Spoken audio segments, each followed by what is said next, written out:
నారాయణం నమస్కృత్య నరం చైవ నరోత్తమం దేవీం సరస్వతిం వ్యాసం తతో జయముదీరయేత్. సదాశివసమారంభాం శంకరం వ్యాసశంకరమధ్యమాం అస్మదాచార్యపర్యంతం వందే గురుపరంపరా. స్థాపకాయ చ ధర్మస్య సర్వధర్మస్వరూపిణే అవతారవరిష్ఠాయ రామకృష్ణాయ తే నమః.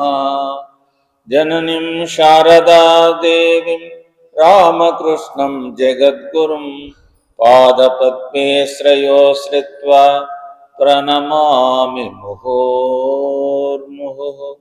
నమః శ్రీయతిరాజాయ వివేకానందసూరయే సస్యసుఖస్వరూపాయ స్వామినే తాపహారిణే. ఓం శ్రీ గురుభ్యో నమః. హరి ఓం. పవిత్రమైనటువంటి ఈ జ్యేష్ఠ పౌర్ణమి, ఇది మొలకల పౌర్ణమిని దీన్ని పెద్దలు సమంగా చెప్పేవారు. కాబట్టి ఈ జ్యేష్ఠాలు అనేటువంటి రెండు జ్యేష్ఠాలు, ఆ అధిక జ్యేష్టము పోయింది, ఇది నిజ జ్యేష్టమని కాల పరిణామంలో ఆ లెక్క మహాత్ములు ఋషులు కనిపెట్టినటువంటి ఈ నిజ జ్యేష్టంలో ఉండేటువంటి ఈ పౌర్ణమి చక్కగా మొలకలతో అంటే భూమాత అంతా మొలకలతో పచ్చగా ఉండేది పూర్వ ఋతుపవనాల ప్రకారంగా. కాబట్టి అప్పుడు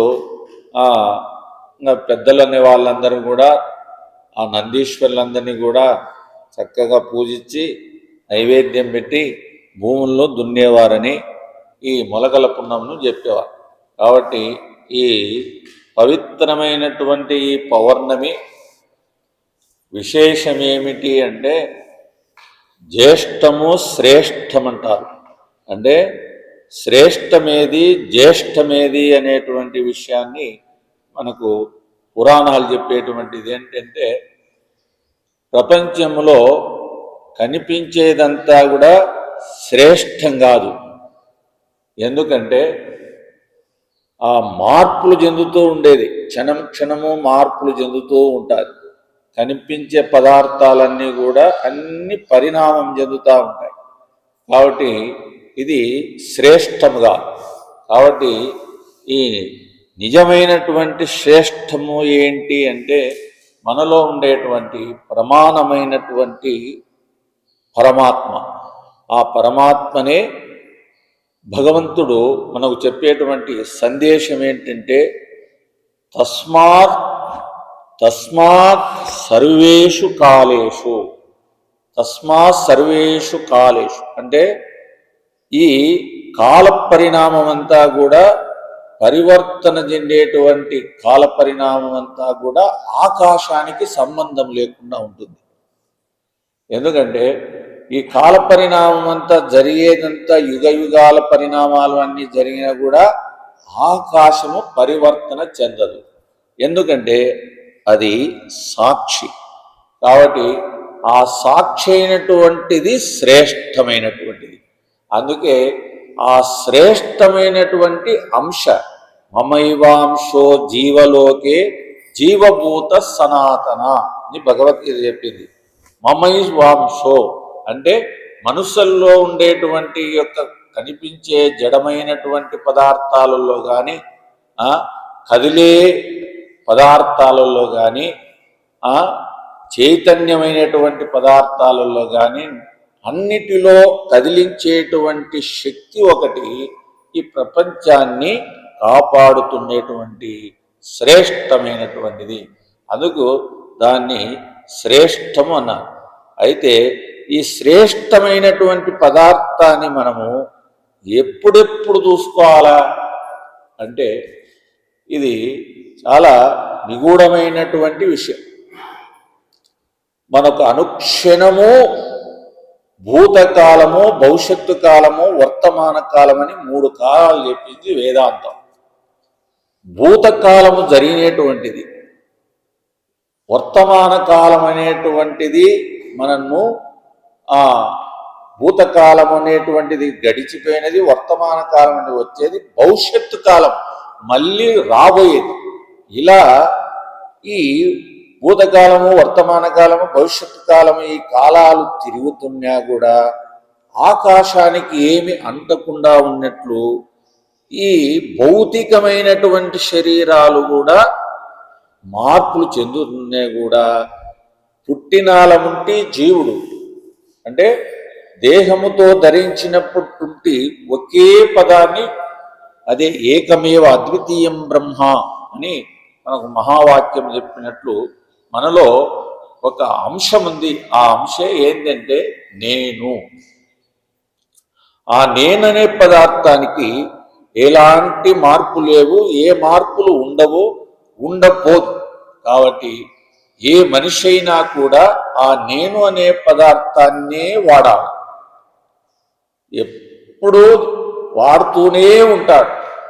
ప్రతి వస్తువు కోసము ఏమి చేయాలన్నా ఆ నేనే వాడుకోవాలి.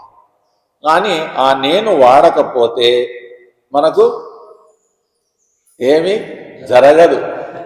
ప్రపంచంలో ఈ వస్తువులు, బాహ్య వస్తువులన్నీ కూడా మనకి ఏమీ జరగవు. కానీ ఆ నేనును అనేటువంటి పదార్థాన్ని వర్తమాన కాలంలో ఉంది, ఎప్పుడు ఉంటుంది, ఎల్లప్పుడు ఉంటుంది. కాబట్టి ఆ వర్తమాన కాలం అనేటువంటిలో ఉండే శ్రేష్టమైనటువంటిది చైతన్యము అని చెప్పారు. కాబట్టి ఆ చైతన్యానిపైన మనకు నిఘా ఉండాలి, ఎప్పుడు నిఘా ఉండాలి.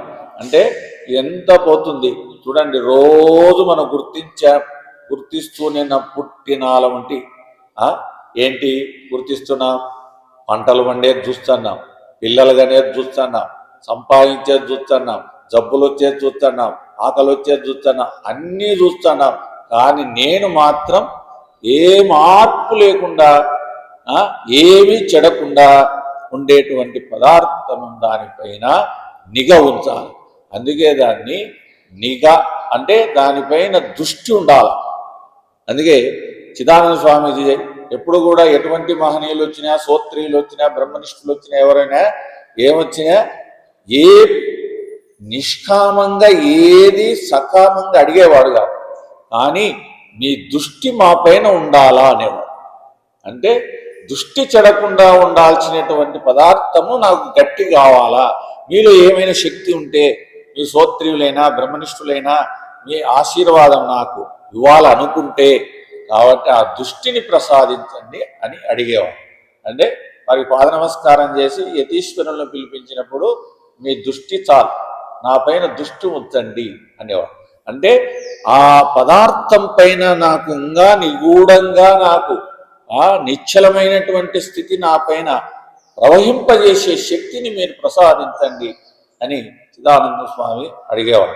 అందుకంటే అప్పుడు అడుగుతుంటే ఇంత గొప్ప స్వామి చిన్న స్వామిని, పెద్ద స్వామిని కూడా ఇట్లా అడుగుతాడే అని నేను సందేహించేవాడిని.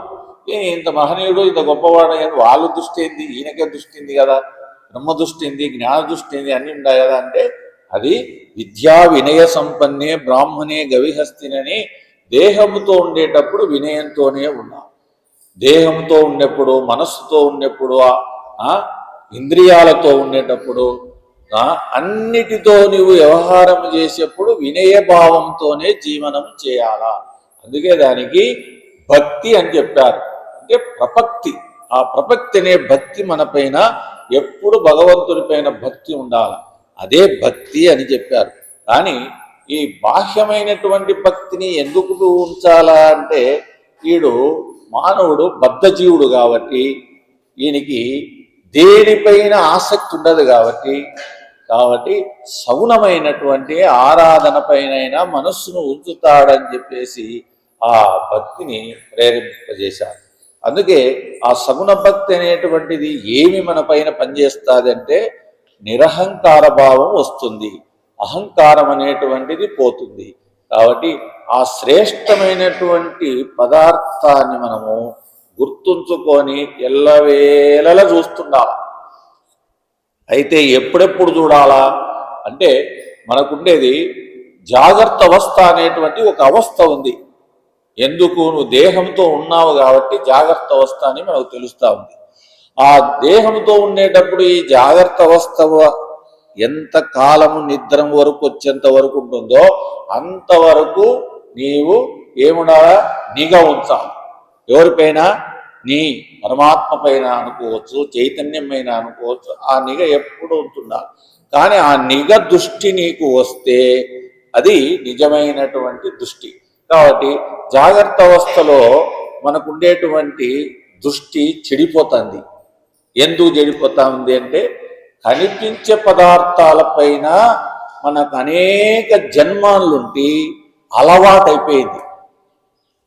ఎన్ని జన్మాలుంటే అలవాటైపోయిందో తెలియదు. ఎన్ని రకాలైనటువంటి అలవాట్లు వచ్చినాయో మనకు తెలియదు. కానీ అలవాట్లు మాత్రం ప్రతి మనిషికి అలవాటు ఉంటుంది. ఏదో ఒక అలవాటు ఉంటుంది. ఉంటుందా లేదా శంకర?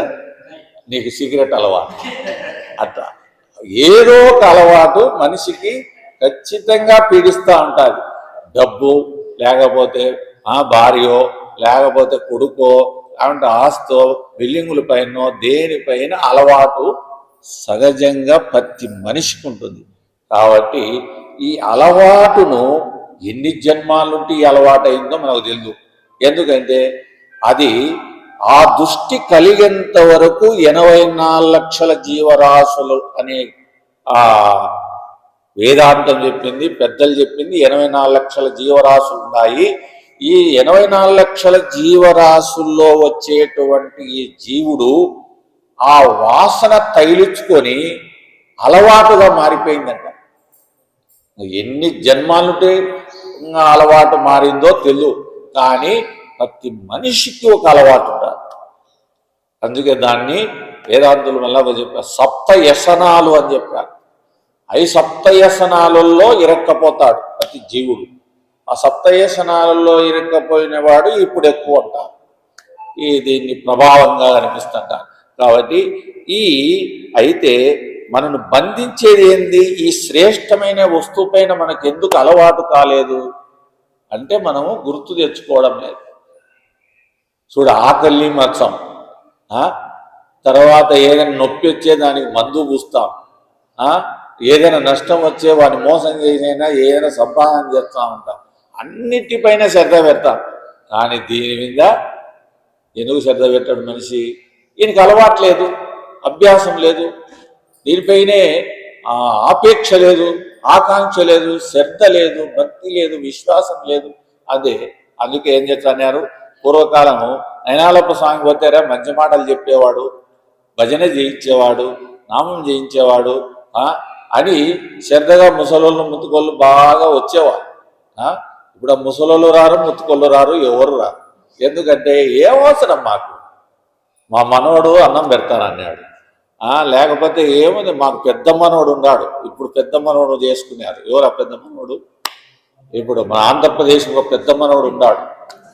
ఎవరు వాళ్ళు? సీఎం గారు పెద్ద మనవడు కదా. నెలకు వచ్చే వాళ్ళకు, డాక్టర్లకు కానీ వాళ్ళకు కూడా డబ్బులు వచ్చాయో లేదో తెలియదు, కానీ ఉద్యోగస్తులకు వచ్చాయని కానీ ఈ ముసలలో మాత్రం 1వ తేదీకి ఖచ్చితంగా ఇంటికాడ వచ్చి వస్తుంది. అంటే ఇంత పెద్ద మనవుడు ఇంత చేస్తున్నటువంటి దానిపైన మనకు గుర్తులేదు, ఉందే? లేదు. అట్లా పరమాత్మ పైన మనకు ఈ దృష్టి కలగడం లేదు. ఈ దృష్టి కలిగినంత కాలం అందుకే బహునాం జన్మనా వంతే జ్ఞానవాన్ మాం ప్రపద్యతే వాసుదేవ సర్వమిది సమహాత్మా సుదుర్లభ అని. ఎందుకంటే భగవంతుని పైన విశ్వాసం కనాలంటే ఇట్లా గురువుల దగ్గరికి రావాలి, పుణ్యక్షేత్రాలకు పోవాలి, మహనీయుల చరిత్రలు తెలుసుకోవాలి. ఆ పుణ్యస్థలానికి పోయినప్పుడు ఏంటికి పుణ్యక్షేత్రం ఎందుకు నిలబడింది, ఎందుకు వచ్చింది దాని కూడా ఆడ పోతే ఆ క్షేత్రాన్ని విశేషమైనటువంటి దాన్ని మన హిందువులు తెలుసుకోకపోవడం వల్లనే మనకు గాఢమైన భక్తి కలగడంలే. అదే క్రైస్తవుడు అన్నాడు చూడు, ఒక్కడే ప్రభు అన్నాడు, వాడు ఎన్ని అబద్ధాలు చెప్పని ప్రభు అన్నాడు. మన వాళ్ళకు 33 కోట్ల దేవతలు. ఏ కోటి వెయ్యి దేవుని మీద మనకు విశ్వాసం ఉంచలేకుండా ఉన్నాం. ఎందుకు? క్షుణ్ణంగా అర్థం కావాలి. వస్తాడు, ఏదో ఫార్మాలిటీగా వచ్చాడు, గుడి వస్తాడు, తొంగిసూచాడు. తొంగిసూచి ఏం చేస్తాడా? ఆయన ఏమో చేయితో పెట్టుకొని ఉంటాడు, లేకుంటే జడ పదార్థంగా చూస్తుంటాడు, సాక్షిగా కనిపిస్తుంటాడు. ఆయన చూసేదానికి ఈయనకి ఓపిక లేదు. వచ్చినాడా ఏదో చేస్తాడో అయిపోతాడు. మళ్ళీ దానిపైన బరువు ఎంత పెడతాడంటే ఒక్క క్షణములోనే కొన్ని వందల కోరికలు పెడతాడు బరువు భగవంతుని మీద పెట్టి. ఏవయ్యా నువ్వు ఉండవా లేదా, నాకు ఇన్ని కావాలా, ఇవి కావాలా, అవి కావాలి అని ఇట్లా కోరుకుంటాడు.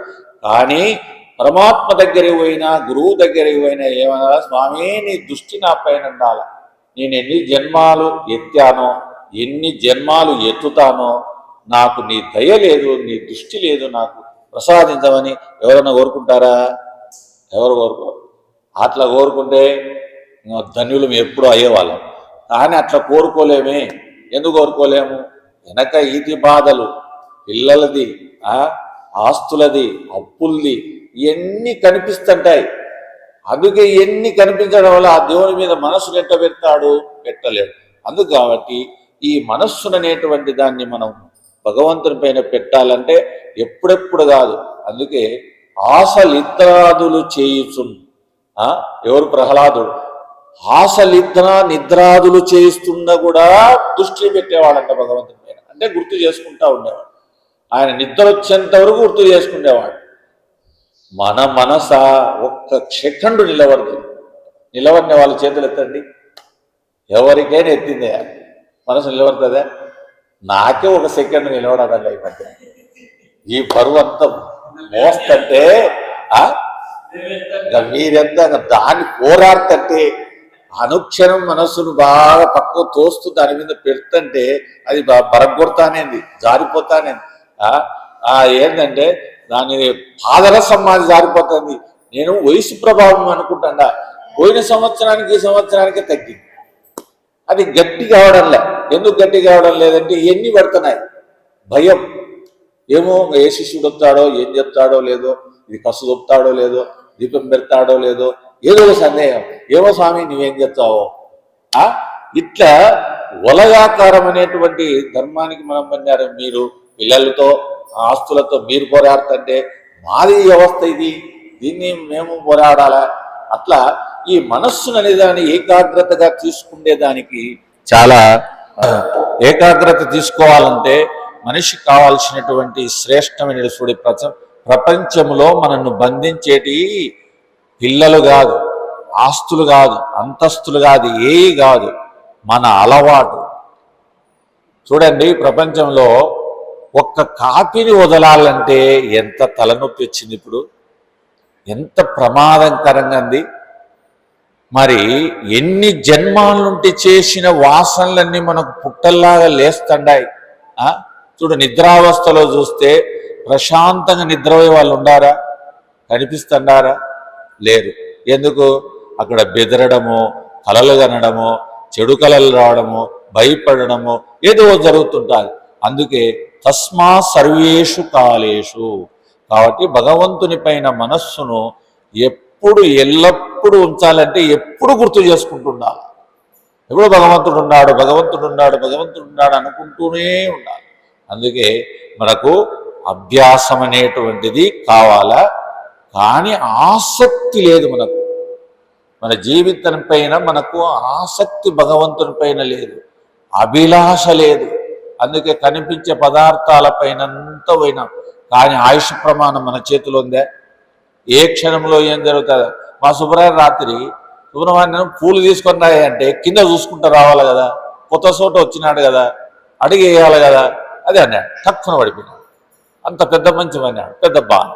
ఏంటి? కర్మలో కూడా జాగ్రత్త లేదు. చేసే కర్మ మీద దాని మీద దృష్టి ఉండదు. ఎందుకు ఉండదంటే అభ్యాసం లేదు.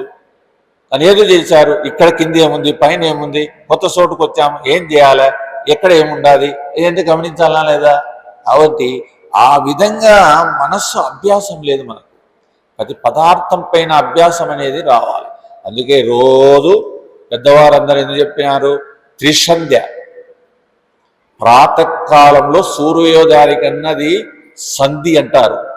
ఆ సంధిలో భగవంతుని ఒక్క క్షణము మనస్సును నిలిపి ప్రార్థన చేస్తే ఎంతో శక్తి వస్తుంది. చక్కగా మధ్యాహ్నం 12 గంటలకు మన తలపైన సూర్య భగవానుడు మన నీడ మన మీద పడితే అప్పుడు స్మరణ చేస్తే ఎంతో శక్తి వస్తుంది.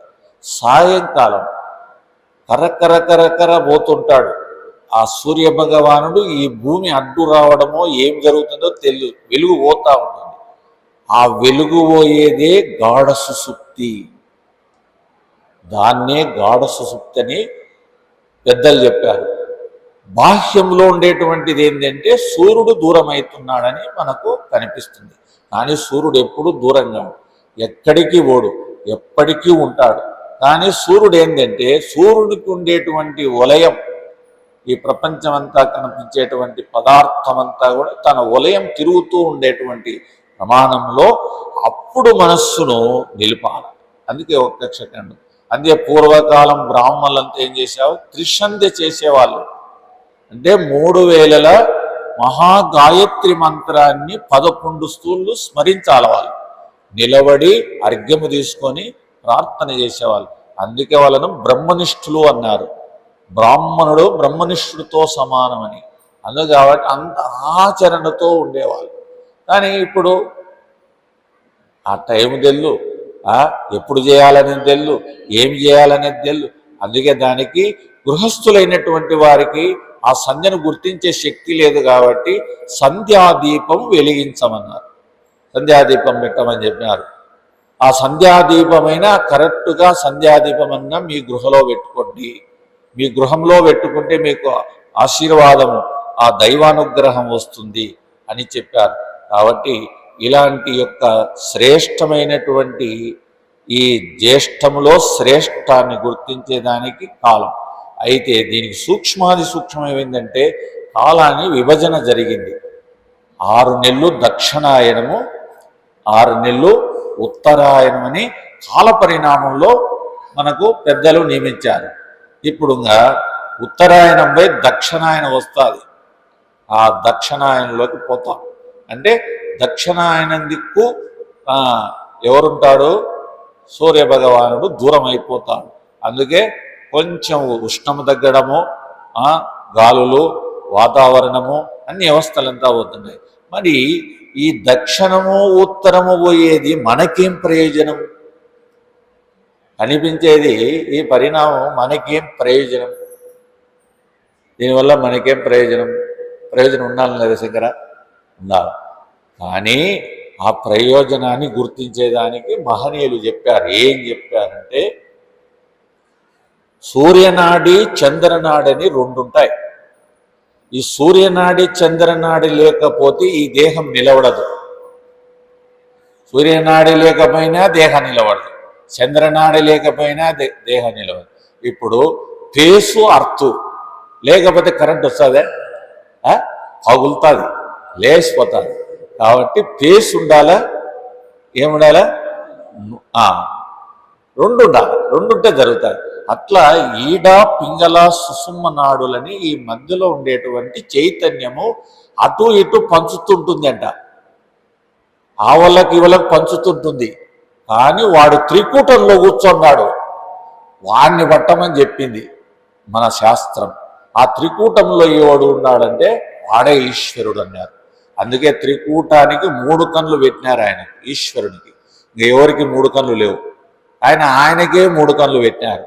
కానీ త్రికూటం అంటే ఏంటంటే 2 కళ్ళ మధ్యలో ఆ సుషుమ్న నాడి అక్కడ డ్యాన్స్ చేస్తుంటుంది ప్రకృతి మాత. అది ఆంతరమైనటువంటి జ్ఞాన దృష్టితో రోజు ధ్యానము చేసి దాన్ని కళ్ళు మూసుకొని ఆ ధ్యాసను పెడితే అది మనకు ఓపెన్ అవుతుంది.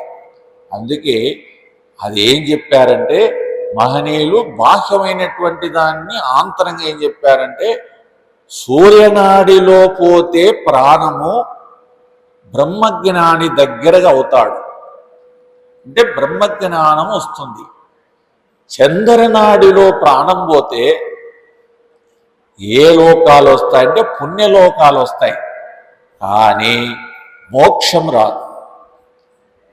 అందుకే దానికి మనం ప్రయత్నం చేయాల్సినటువంటిది ఈ త్రికూటములో ఉండేటువంటి త్రినేత్రుడైనటువంటి జ్ఞాననేత్రమును మనకు టచ్చి కాకపోతే, దానిపైన మన మనస్సు నిలవకపోతే, దానిపైన మన మనస్సు కరగకపోతే, వాసనలు తగ్గకపోతే ముక్తి రాదు. అయితే మరి ఏమొస్తుంది? జన్మలు వస్తాయి. కానీ సూర్యనాడిలో చంద్రనాడిలో పోలేదనుకో ప్రాణం, చెవులోనో కన్నులోనో గుదంలోనో గుహ్యంలోనో ఎక్కడైనా పోయిందనుకో వానికి మానవ జన్మ రాదు. 84 లక్షల జీవరాశుల గర్భాలలో వీడు తిరిగి రావాలి, కీలో రావాలి. మరి నీకు ప్రయోజనమేమి? పుట్టినావు, వచ్చినావు, ఏమైపోయింది? మరి సంపాదించుకోవాలన్నా లేదా? భగవద్ దర్శనం జరగాలనా లేదా? భగవంతుని అనుగ్రహం కలగాలనా లేదా?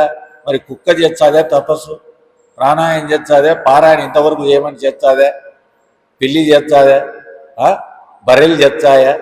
ఈ జంతువులన్నీ ఏం చేస్తాయి? ప్రకృతికి అనుకూలంగా బతికిపోతాయి. కానీ మరి నీకిచ్చాడే. అందుకే దానికి ఆ ఈడా పింగళ సుసుమ్మనాడమే అనే దానికి ఉత్తరాయణము దక్షిణాయనమని తెలిపింది ప్రకృతిలో. అంటే ఇప్పుడు ఈ దక్షిణాయనంలో ఉండేటప్పుడు సాధన కుదురుతుంది, ఉత్తరాయణంలో సాధన కుదరదు. ఎందుకు కుదరదంటే ఉష్ణం ఎక్కువ ఉంటుంది, అందుకే శరీరము తట్టుకోలేదు. అందుకు దీనికే పెద్దలు నియమించారు. నువ్వు వచ్చేది చాతుర్మాస దీక్షలు. చాతుర్మాసాలు అంటే 6 నెలలు ఎట్లా వ్యవసాయం కోసం పోరాటం చేస్తాడో, యోగీశ్వరుడైనడు బ్రహ్మనిష్ఠుడైనటువంటి వారు ఈ స్వామి చిదానంద స్వామి లాంటి వాళ్ళు చేసేటువంటి తపస్సు ఏంటి అంటే, ఈ చాతుర్మాసాల్లో దీక్షగా ఉండే స్థలంలోనే ఉండి చక్కగా మౌన దీక్ష, బ్రహ్మనిష్ట, చైతన్యం పైన దృష్టి, ఇలాంటి చాతుర్మాస దీక్ష చేస్తారు. కానీ చాతుర్మాస దీక్ష సన్యాసులు చేయడం కాదు, సంసారులు చేయమని చెప్పారు. అది ఎట్లా చేయమన్నారు వాళ్ళకు అంటే, గృహస్థ బ్రహ్మచర్యము చేయమన్నారు. గృహస్థ బ్రహ్మచర్యముతో వాడు 2 పూటల భోజనం చేసి ఉదయం 10 గంటలకు తిని రాత్రి 6 గంటలకు తినాల.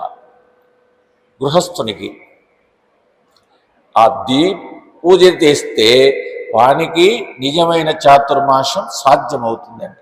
ఎందుకు అట్లా అవుతుందంటే, పొద్దున్నుంటి కాలింటుంది బాగా శరీరం, బాగా 4 గంటలకు అట్లా లేచి భగవత్ చింతన చేసి జపం చేసి పూజ చేసి అట్లా ఉంటాడు. కాబట్టి 10 గంటలకు మంచి ఆకలితో ఇప్పుడు బాగా పుష్టిగా తినాలా, తినాక మళ్ళీ వ్యవహారం అంతా చూసుకోవాలా. మళ్ళీ 4 గంటలకు మళ్ళీ తర్వాత తన పూజ పునస్కారము పారాయణ అన్ని చేసినాక 6:30, 7:30 లోపల తిని మళ్ళీ 8, 9 లోపల పడుకోవాలి. మళ్ళీ 4 గంటలకు లేచి చక్కగా తన కర్తవ్య కర్మను చేస్తూ వస్తే, గృహస్థ బ్రహ్మచర్యాన్ని చేస్తూ వస్తే భార్య భర్త ఎట్లా స్నేహితుల్లాగా ఉండి చేస్తే వారికి బ్రహ్మనిష్ట కలుగుతుందని, అంటే బ్రహ్మనిష్ట వస్తుంది. ఆ బ్రహ్మనిష్ట ఎట్లా వస్తుంది అంటే ఈ ఆచరణతో వస్తుంది. అందుకే కృష్ణుడు యద్యదాచరతి శ్రేష్ఠ తత్తదేవే తరోజన సయత్ ప్రమాణం కురుతే లోకత్తు తనువర్తతే అని చెప్పాడు. ఎందుకంటే ఆయన ఆచరించినాడు, ఆచరింప చేసేదానికి వచ్చాడు కృష్ణుడు. అందుకే చూడి ఎంత బాగా ఆచరించినాడు ఆయన. చూడండి ఎట్లా, ఎంత కష్టాలు పుట్టినాల ఉంటే కష్టాలే. ఏమన్నా బాగుపడినాడా? ఏమన్నా మనశ్శాంతిగా ఉన్నాడా? మరి ఎవరి కోసం చేశాడు? ఏమన్నా కోరుకున్నాడా? కాబట్టి ఇట్లా మహనీయులందరూ కూడా ఏం చిదానంద స్వామి ఏం చెప్పండి, ఎన్ని కష్టాలు. ఈ కొండ మీద నిలబడాలంటే బెదిరించేవాళ్ళు, తిట్టేవాళ్ళు, రకరకాలు, మా రామ ఎన్నో ఇలాంటివన్నీ భరించి సాధన చేసినారా లేదా? కాబట్టి ఈ సాధన అనేటువంటిది మనము పోరాటాన్ని చేయాలి. అప్పుడే ఈ పుణ్యమైనటువంటి ఈ శ్రేష్టమైనటువంటి పౌర్ణాలన్నీ వస్తుంటాయి. అన్నీ వస్తూనే ఉండాలి. చూడు కలిపిపోతుంది. పూర్ణం ఎప్పుడు చేసుకుంటావు? నీ జన్మను ఎప్పుడు పూర్ణంలో కలుపుకుంటావు అంటే పదార్థంలో నువ్వు ఎప్పుడు కలిసిపోతావు అని ఎరుక చేసిపోతా ఉంది. ఇప్పుడు పుణ్యం వచ్చిందంటే ఏం తమాష అనుకుంటుందా? నెల రోజులు గడిచిపోయిందే, నువ్వు ఏం చేశావని చెప్పిపోతుంది. నేను మళ్ళీ వచ్చేయాల కన్నా తొందర గట్టిగా ఉండు, ఏం అర్థం చేసుకున్నావో, ఏ సాధన చేస్తున్నావు అని చెప్తా వచ్చింది. అదే రోజు మనకు మనస్సు చెప్తా ఉంది. కదిలి కదిలి కదిలి మనస్సు అన్ని విషయాల మీద పోతుంది, మనశ్శాంతి లేదు. కాబట్టి అట్లా శ్రేష్టమైనటువంటి విషయం పైన మనం భగవంతుని పైన దృష్టిని పెట్టి ఆ భగవత్ చింతన అనేటువంటిది చేయాలి. ఏంటంటే మనకు వచ్చింది మానవ దేహము చాలా పుణ్యము అర్పణ చేసింటే వచ్చింది, ఊరికే రాలే. స్త్రీలకు కానీ పురుషులకు కానీ ఊరికే రాలే. అందుకే కాబట్టి దీన్ని మనము భగవంతుని కోసం అంకితం చేయాలి, భగవత్ సేవను చేయాలి, భగవంతుని భావాన్ని పెంచుకోవాలి, ప్రతి పదార్థంలో ఉండేటువంటి స్వరూపం అనేది అనుకోవాలి. కాబట్టి ప్రతి దానిపైన భక్తి కలగాలి. చిన్నదని పెద్దదని చూడండి, చిన్నదని పెద్దదని లేకుండా రాజసూయ యాగము ధర్మరాజు చేసినాడు. అందరికీ భారతంలో కథ తెలుసు. రాజసూయ యాగములో చేసేటప్పుడు దుర్యోధనకి ఇవ్వాల్సింది ఇచ్చినాడు, కర్ణునికి ఇవ్వాల్సింది ఇచ్చినాడు. కర్ణునికి ఇచ్చింది కర్మాగారం అంతా ఇచ్చినారంట. ఏంది? స్టోర్ రూమ్ ఇచ్చి ఇంకా అర్థం కదా ధాన్యం అంతా. ఆయన ఏం చేసినారంటే, కర్ణుడికి పెద్ద దానపరుడు కదా, ఆ కర్మాగారం అంతా పెద్దగా ఇచ్చినారు. ఇస్తే ఆయన ఎత్తిచ్చేది లేదు, సాక్షిగా కూర్చొని కర్ణుడు ఎత్తుకొని పొమ్మని చెప్పాడు. దుర్యోధనుడు గేటు కాపలు పెట్టానంట. గేటు కాపలు అంటే వచ్చే వాళ్ళని ఆహ్వానించడం. ఈయనకి నేను మహారాజుగా కొడుకుగా పుట్టి ఈయనకి నేను తల వంచాలనా, ఇది లోపల ఈయనకి ఒక అసూయ. కానీ అక్కడ నియమించినాడు కృష్ణుడు, అందరికీ నియమించినాడు. ఎవరు? ధర్మరాజు. అందరికీ ఎవరి పనులు వాళ్ళకంతా మిగిలి అన్నీ జరిగినాయి, అంతా అయిపోయింది. ఇంకా లాస్ట్ మిగిలింది బావగారు అంటే కృష్ణుడు. ఏం బావగారు, నాకేం డ్యూటీ ఇస్తావు, నీ రాష్ట్రీయ యాగంలో నేనేం చేయాలో సేవ అని చెప్పాడు. ఆయనకు భయం లోపల, ఏం చెప్తే ఏమో కృష్ణుడికి చెప్పే శక్తి ఈయనకుందా? లేదు. కాబట్టి గమ్మున అండిపోయినాడు. అయితే ఆయన చేసిన సేవ ఎలాంటి సేవ అంటే, రోజు 10 లక్షల మంది భోజనం చేసేవాళ్ళంట. రాజసూయ 10 లక్షల మంది, 10,000 కాదు, 10 లక్షల మంది చేసేవాళ్ళంట. దానికి నడుం కట్టుకొని కృష్ణుడు ఇస్తర్లు ఎత్తాడు. ఎవడు తీసుకోలేగా ఆ డ్యూటీ, ఎవరే కానీ తీసుకోలే. కృష్ణుడికి ఒక్కనికి మిగిలింది అది. ఆ సేవ చేసినాడు అంటే ఎంత నిష్కామమైనటువంటి భావం ఉండాలా. ఆయనకు చక్రవర్తి, మహారాజు, సామాన్యుడా కృష్ణుడు? ఆయన రూపము, ఆయన అందము అదంతా చూస్తే ఆయన అట్లా పనిచేసే రకమైనా, కానీ అంత విశాలమైనటువంటి భావంతో కృష్ణుడు చేశాడు. ఇంత గొప్పగా చేసినటువంటి భావాన్ని అందుకే ఆశ్రమాలు, పుణ్యక్షేత్రాలు ఎందుకు కల్పించారు అనేటువంటిది మన వేదమాత ఏం చెప్పారంటే, గ్రామాలలో ఉండేటువంటి దేవాలయాలు బూజులతో ఉండకూడదు, దీపం లేకుండా ఉండకూడదు. ఇలాంటి విశాలమైనటువంటి భావాలతో వందల ఎకరాలు పెట్టారు. ఈ భావాలతో ఈ ధనముతోనైనా చేస్తారని. అని ఇప్పుడు అది రాజుల పరిపాలనలో రాజుల పాలన అయిపోయింది. ప్రతి ఊరిలో దేవాలయాలు బూజులు కొడుతున్నాయి, కొత్తవి కడుతున్నారు, పాతవి చూసేవాళ్ళు లేడు. అట్లా కాబట్టి ఆ విధంగా నిష్కామ కర్మ అనేటువంటిది మనం చేస్తూ వస్తే అప్పుడు ఈ పుట్టినందుకు జ్యేష్టమైన వస్తువు ఏది, నిజ జ్యేష్టమైన వస్తువు ఏంది అనేటువంటి విషయం మనకు తెలుస్తుంది అని చెప్పి పరమాత్మ మనకు ఈ జ్యేష్ఠ మాసం అనేది పోతుంది. కాబట్టి కాల పరిణామంలో మనం ఒక్కటే గుర్తుపెట్టుకోవాలా, మన అలవాటును మార్చుకోవాలా. అభ్యాసమును చూసుకోవాలా. ఇది పైన అలవాటు. కానీ ఈ అలవాటును ఈ అభ్యాసము లేకపోతే ఎవడు జీవుడు నష్టపోతాడంటే నీవు ఒక జవాబు చెప్పుకోవాలి. ఎవరికి? అన్నిటికీ జవాబు చెప్తావు కానీ ఒక్క వస్తువు చెప్పవు. మా మహేశ్వరి చెప్పింది, టక్కున చెప్పింది ఆ ప్రశ్నకు జవాబు. మా సుబ్బయ్యని అడిగితే తనకలా అన్నాడు, హక్కు చెప్పింది, వెంటనే చెప్పింది. మీరు చెప్పండి. అన్నిటికీ జవాబు చెప్తాం. పెళ్ళానికి చెప్తాం, ఆస్తులకు చెప్తాం, శరీరానికి చెప్తాం, అన్నిటికీ చెప్తాం, కానీ ఒక్కడికి చెప్పలేం. చెప్పండి ఏంది అది? చెప్పండి. లేదు.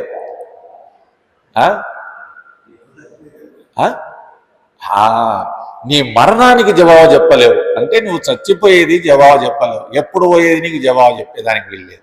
అంటే అగోచరమైనటువంటి. కాబట్టి ఆ మృత్యువును నువ్వు జవాబు చెప్పుకునే శక్తి నీకు రావాలి. నీకు ఆ మృత్యువును జవాబు చెప్పుకునే శక్తి నీకు ఎప్పుడు వస్తుందంటే ఈ భగవంతుని అనుగ్రహం కలిగితేనే వస్తుంది.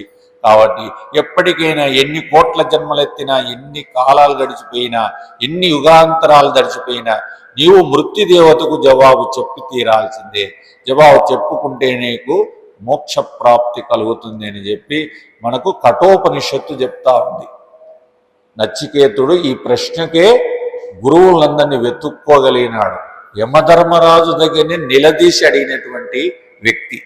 కాబట్టి ఈ మృత్యువుకు మనం జవాబు చెప్పుకునేటువంటి మానవ దేహం వచ్చింది. దీన్ని ఖర్చు పెట్టుకోకూడదు, దానిపైన మనం దృష్టి పెట్టి చేస్తే అప్పుడే నిజమైనటువంటి మానవ జన్మ సార్థకమవుతుంది. ఈ భౌతిక వస్తువులన్నీ మనకి ఏమీ కాదు, ఏమైనా మనకు నష్టం లేదు.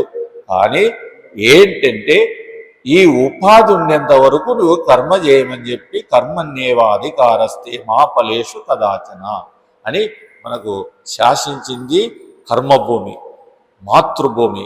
కాబట్టి కనిపించే పదార్థాలన్నీ కూడా అదృశ్యమైనటువంటి పరమాత్మ ఒక్కడే. చూడండి, మనకు దీనికి విచిత్రమైనటువంటిది, మీరు కూర్చొని పూర్ణ చంద్రుడైంటాడు. పూర్ణ చంద్రుడిని ఇప్పుడు గమనించవచ్చు. పండుకొని ఏకాంతంగా చూడండి, చంద్రుని వైపు చూస్తాడండి. మీకు మీ మనస్సు కదిలేది ఎట్ట గుర్తించాలంటే మీరు పండుకొని చంద్రుని వైపు చూడండి. చంద్రుడు పరిగెత్తినట్టుంటాడు, కనబడుతుందే. కానీ చంద్రుడు పరిగెత్తున్నాడా? ఎందుకు నీకు ఆ భ్రమ? పరిగెత్తినట్టుంటాడు. అట్లనే మన మనస్సు కూడా పరిగెత్తుంటాను. కాబట్టి ఆ చంద్రుడు పరిగెత్తలే, నేనెందుకు పరిగెత్తాను అని చెప్పేటువంటి దృష్టి రావాలి. అందుకే పూర్ణచంద్రుని చూడమని చెప్పారు పూర్వకాలంలో. పూర్ణచంద్రుడు బాగా కనిపించేటప్పుడు చూస్తే ఏం పరుగులు తీర్చంటాడు. అందుకే జాగ్రత్త, స్వప్న, సుసుప్తి పరుగులు తీస్తానే ఉంది, కనిపిస్తానే ఉంది, నీకు తెలియకుండానే పోతా ఉంది. పగులు వస్తుంది, రాత్రి వచ్చింది, యుగాలు వచ్చాయి, యుగాంతాలు వచ్చాయి, కానీ నువ్వు ఉండలేదే, నువ్వు వెళ్ళిపోతున్నావు, నీ దేహం పడిపోతా ఉంది. కాబట్టి దీన్ని అంతా కూడా శ్రేష్టమైనటువంటి వస్తువు మీద మనం దృష్టి పెట్టుకొని ఆ శ్రేష్టమైన వస్తువు పైన మనం ఎప్పుడైతే సాధనను నిలుపుకుంటామో, దృష్టిని నిలుపుకుంటామో అప్పుడే ధన్యమవుతాము. కాబట్టి పరమాత్మ శక్తి మన పైన అందరిపైన అనుగ్రహించాలని ఈ జ్యేష్ఠమాసం, జ్యేష్ఠ పౌర్ణమి యొక్క నిర్వచనం. హరి ఓం తత్సత్. ఓం నమో భగవతే వాసుదేవాయ.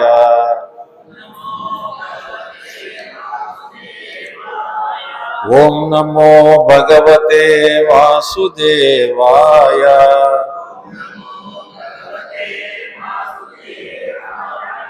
ఓం నమో భగవతే వాసుదేవాయ.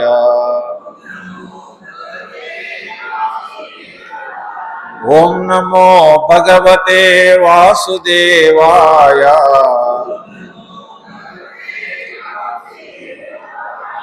ఓం నమో భగవతే వాసుదేవాయ.